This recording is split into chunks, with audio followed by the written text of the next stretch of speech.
台美关系迈向另一个里程碑，合作布局印太经济。台美9月中旬完成签署一项合作架构备忘录，将促成台美共同参与投资美洲还有东南亚地区的基础建设计划。总统府声明表示，要再往前跨出台美在第三地的经济合作的新步伐，为产业创造新商机。美台伙伴关系真的就是真朋友、真进展。美台真朋友、真进展绝对不是一句口号。台湾部会首长跟 AIT 处长林英杰共同宣布，台美在美东时间9月17号完成签署了台美基础建设融资及市场建立合作架构 MOU， 双方将携手投入区域基础建设发展。美国财政部所提的这个合作架构，可以使我国的厂商透过基础建设以及能源的市场的国际商机，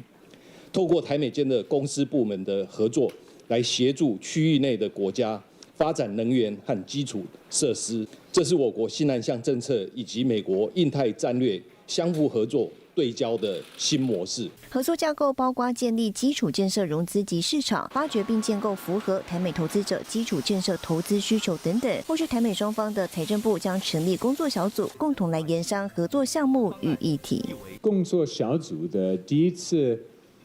会议暂定将在2020年的秋天举行。我们也会努力与台湾及其他理念相近经济体合作，促进印太区域